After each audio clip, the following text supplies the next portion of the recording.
अस्सलाम वालेकुम fourth class. आज हम math page number 37 part A करेंगे। पार्ट ए का क्वेश्चन नंबर 1 यहाँ पर लिखा गया है सामने।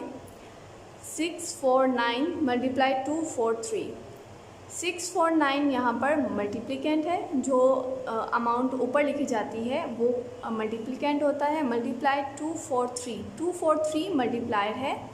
मल्टीप्लाई इस वजह से क्योंकि 243 को हम मल्टीप्लाई करेंगे 649 के साथ। यहाँ पर इस टाइम ये जो पूरा क्वेश्चन है ये हॉरिजॉन्टल में लिखा हुआ है। इसको सॉल्व करने के लिए हमें क्वेश्चन में कहा गया है कि इसको वर्टिकल में लिखें, राइट वर्टिकल एंड मल्टीप्लाई।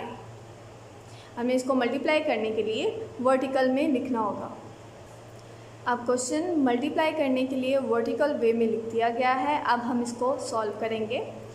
243 क्योंकि मल्टीप्लायर है तो इस मल्टीप्लायर को हम ऊपर वाली अमाउंट मल्टीप्लिकेंट से मल्टीप्लाई करेंगे। सबसे पहले 3 को हम 9 के साथ मल्टीप्लाई करेंगे। 3 का टेबल हम 9 तक पढ़ेंगे।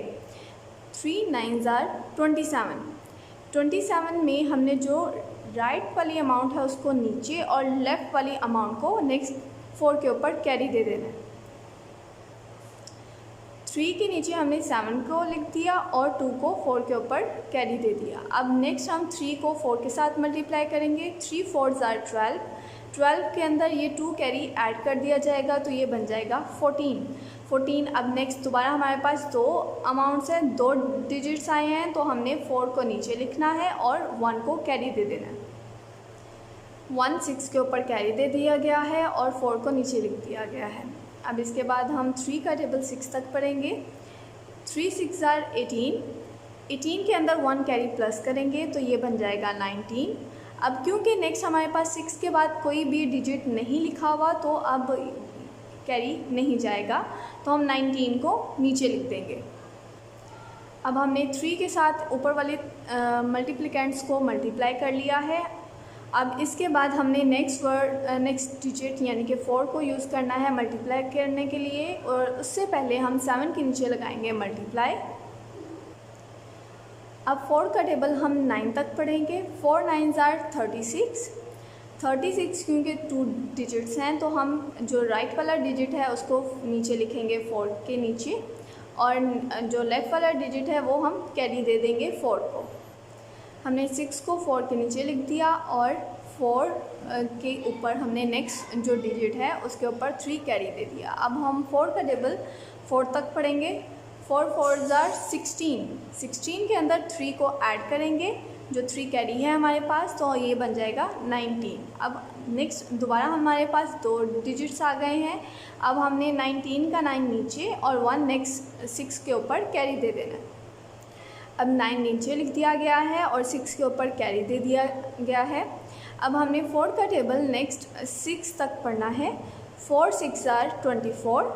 अब हमारे पास जो 6 के ऊपर एक कैरी है उसको हम इस 24 के अंदर ऐड करेंगे तो ये बन जाएगा 25। तो क्योंकि हमारे पास 6 के साथ कोई डिजिट नहीं है तो हम नेक्स्ट कैरी नहीं देंगे, हम दोनों नंबर्स को यानी कि 25 को नीचे लिख देंगे।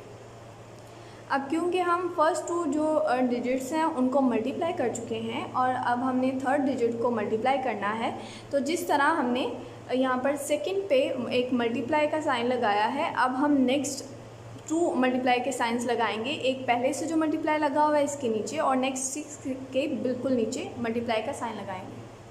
अब इसके बाद हम 2 को 9 के साथ मल्टीप्लाई करेंगे। 2 का 9 तक टेबल पढ़ा तो हमारे पास आएगा 18। अब ये क्योंकि 2 डिजिट्स हैं तो हम जो राइट वाला डिजिट 8 है वो हम लिखेंगे 9 के एग्जैक्ट नीचे, और नेक्स्ट जो 1 हमारे पास बच जाता है वो हम ऊपर 4 को कैरी दे देंगे। अब कैरी देने के बाद हमने 2 का टेबल 4 तक पढ़ना है।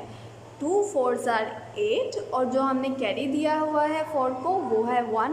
दोनों को ऐड किया तो हमारे पास आ जाएगा 9। क्योंकि ये सिंगल डिजिट है तो हम 9 को 5 के नीचे लिखेंगे। अब हमारा नेक्स्ट कैरी नहीं जाएगा। अब इसके बाद हम 2 का टेबल पढ़ेंगे 6 तक। 2 6s are 12। तो हमने क्योंकि नेक्स्ट कोई हमारे पास कैरी नहीं है तो हम ऐड भी नहीं करेंगे, तो 12 को एग्जैक्ट नीचे 2 के लिख दिया जाएगा क्योंकि हमारे पास नेक्स्ट कोई नंबर भी नहीं है जिसको हम 1 कैरी दे सकें, तो 12 हम लिखेंगे। अब हम तीनों डिजिट्स यानी कि तीनों हमारे मल्टीप्लायर जो हैं 2, 4, 3 इनको मल्टीप्लाई कर चुके हैं अपने मल्टीप्लिकेंट 6, 4, 9 के साथ। तो मल्टीप्लाई करने के बाद हमारा जो लास्ट स्टेप है वो है एडिशन। हमें ऐड करना है इन तीनों जो हमारे पास वैल्यूज़ का मल्टीप्लाई में आंसर आया उसको ऐड करेंगे तो हमारा पूरा आंसर निकल आएगा। तो ऐड करने के लिए हम सबसे पहले जो राइट साइड पे 7 है इसको ऐड करेंगे इसकी नीचे वाली डिजिट्स के साथ। नीचे इसके क्योंकि कोई डिजिट नहीं है, सिर्फ मल्टीप्लाई है, तो हम 7 को ऐसे ही नीचे उतार लेंगे। नेक्स्ट 4 और 6 है, तो हम 4 और 6 को ऐड करेंगे। 6 के नीचे क्योंकि मल्टीप्लाई है तो हम उससे ऐड नहीं कर सकते, वो जस्ट एक साइन है। तो हमने 6 और 4 को ऐड किया, हमारे पास आया 10। 10 का जो राइट साइड पे 0 है, 10 के क्योंकि 2 डिजिट्स हैं, राइट पे 0 और लेफ्ट पे 1 है, तो 0 को हम नीचे 6 के लिख देंगे एग्जैक्ट, और 1 हम नेक्स्ट 9 के ऊपर कैरी दे देंगे।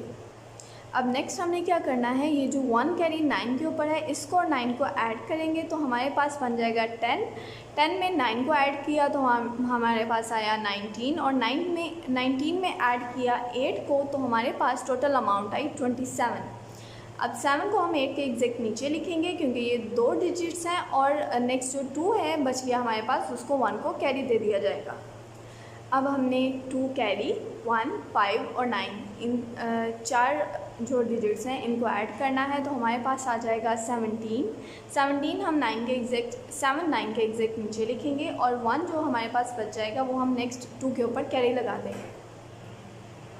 1 जो कि कैरी है 2 और उसके नीचे 2, ये तीनों नंबर्स को ऐड करें तो हमारे पास बन जाता है 5। अब हम इसके बिल्कुल नीचे लिखेंगे 5।